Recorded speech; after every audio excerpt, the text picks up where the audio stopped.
দোস্ত, বাংলাদেশে Saint Martin দ্বীপ যুক্তরাষ্ট্রের হাতে তুলনা দেওয়ায় তাকে ক্ষমতাচ্যুত করা হয়েছে বলে জানিয়েছেন শেখ হাসিনা। বাংলাদেশের সাবেক প্রধানমন্ত্রী শেখ হাসিনা এবার নিজের পদত্যাগ ও ক্ষমতাচ্যুতের পেছনে যুক্তরাষ্ট্রের হাত রয়েছে বলে দাবি করেছেন তিনি। ভারতীয় গণমাধ্যম দি আইকনিক টাইমসে এই খবরটি জানানো হয়েছে।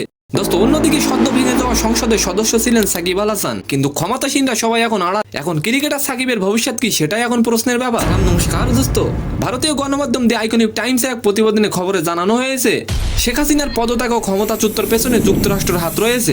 প্রতিবেদনে আরো বলা হয়েছে, ভারতে যাওয়ার পর একাধিকবার জাতীয় নিরাপত্তা উপদেষ্টা ওয়াজিদ দোভালের সঙ্গে দেখা হয়েছে হাসিনার। তবে ভারতের পররাষ্ট্র মন্ত্রণালয় থেকে জানা গেছে, আওয়ামী লীগ সরকারকে ক্ষমতাচ্যুত করার জন্য যুক্তরাষ্ট্রকে সরাসরি দায়ী করেছেন শেখ হাসিনা। দোস্ত, কোটা সংস্কার আন্দোলনে সরকারিভাবে 150-রও বেশি ছাত্র মারা গেছে, যার পুরো দোষটা এখন হাসিনার কাঁধে।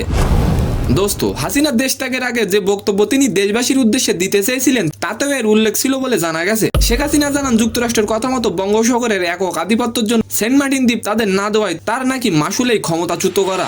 তাছাড়া আওয়ামী লীগের বহু নেতাকে হত্যা ও ঘরবাড়ি জ্বালিয়ে দেওয়ার খবরে শোক প্রকাশ করে তিনি বলেন, আল্লাহর রহমতে খুব শীঘ্রই দেশে ফিরব। অন্যদিকে নানা জটিলতার কারণে সাকিবের ভবিষ্যতে পড়েছে অনিশ্চয়তা। সদ্য ভেঙে যাওয়া সংসদের সদস্য ছিলেন সাকিব আল হাসান, কিন্তু ক্ষমতাসীনরা সব চোখের আড়াল হয়। সাকিবের ভবিষ্যৎ কি, এখন এটাই ব্যাপার। কিছুদিন পর বাংলাদেশ দল পাকিস্তানে যাবে টেস্ট খেলতে। বাংলাদেশের দল এখনো ঘোষণা করা হয়নি, কিন্তু এই পরিস্থিতিতে তিনি খেলবেন কিনা বা তাকে দলে নেওয়া হবে কিনা তা নিয়ে চলছে জল্পনা ও কল্পনা। তাকে দলে রাখা না রাখার প্রশ্ন উঠেছে কেবল তার রাজনৈতিক মতাদর্শের কারণে। তো সম্মানিত দর্শক, আজকের ভিডিওটি কেমন লাগলো অবশ্যই কমেন্ট বক্সে জানাবেন। আর ভিডিওটি যদি ভালো লাগে অবশ্যই একটি লাইক দিয়ে আমাদের চ্যানেলটিকে সাবস্ক্রাইব করে দিবেন। ধন্যবাদ।